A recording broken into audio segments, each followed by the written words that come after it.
My dear friends, once more, welcome to another special edition of our program, Demystifying Academic Research.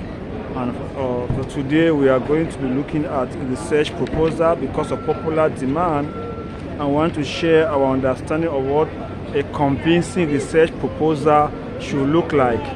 We are glad to have you there. This program of this moment where it's taking place in Paris, and we felt that we should share our views while as we are in Paris. We should share with you what a convincing research proposal looks like. But it's important for us to understand and answer the various questions. That there are three main questions I want us to answer before we get into the details. The first question is what are the objectives of a good research proposal? The second question is what does the grantor or the scholarship body is looking at in order to make a decision whether to grant a scholarship or not? And the next one is what does the grantor want to know? What is the probability of success of your research proposal? So the first question is what are the objectives of a good research proposal? According to understanding, a research proposal is meant to convince. So the objective is intended to convince a scholarship body of what you intend to do. The research proposal is a presentation of a research project to a scholarship body, and so you want to convince this body. It may be a person, it may be an organization, or that the research project is worthwhile. The second reason is to convince the granting organization. Maybe it's a church, maybe it is a government or a public organization. You want to convince them that it is worthwhile for them to sponsor this project of yours. And the next one is to also convince a company, an organization that want to use their facilities, and you want to let them know that it is worthwhile for them to grant you the scholarship that you can carry out your project in this with the fund that I'm going to give you, and that you want to prove to them that it is very important for them to give the scholarship to you. My dear friends, we'll continue to say that.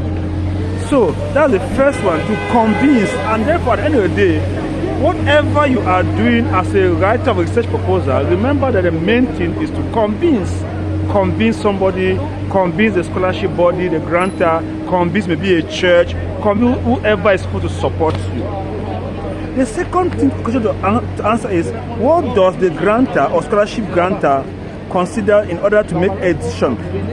The grantor, I have some few things that they will consider. One, they want to consider how worthwhile their subject may be. They want to know whether your subject, what we are going to carry out is worthwhile. Is your research proposal or your research project worthwhile? From your research proposal, they will be able to tell whether your research project is worthwhile. Two, scientific advancement. After you must have carried out the research proposal, you have carried out the research project. Probably it's a project of 4 years that will end with a PhD. What is going to be the change scientifically in terms of maybe the growth of the organization or the scholarship body? Remember, the scholarship body is putting its money where it needs to have profits. And profits may not only be in cash, they can also be in terms of technological advancement. Maybe they were using analog in operation, or maybe they can change to digital AI. So it all depends on how you can be able to convince them that they will achieve that goal. Okay, the next one is for us to understand that application with this scholarship. After this study, will there be maybe probably more jobs, or what will happen? How are you going to benefit for them to have to sponsor your project? Are you going to provide jobs? With the research proposal at the end give ideas that will have more jobs? That's what they stand to know. They want to know all those. The next one is adherence to particular goals. Every scholarship body has its goals. They may want particular research, and so you must do your due diligence to know that, okay, what I'm carrying out is going to fit the interest of the scholarship body, and so you must be able to check and see the scholarship body is, for instance, some scholarship body may want to sponsor research on malaria, on cholera, on maybe research on how to maybe church project, particular fields in the church, maybe they want missiologists, they want Old Testament teachers or New Testament scholars, whatever. So your research project must meet that requirement, then they can easily grant it. They can take it in your favor. The next question is, what does the grantor want to know? What is the probability of success of your research proposal? The grantor is interested to know your research methodology or better say your work program.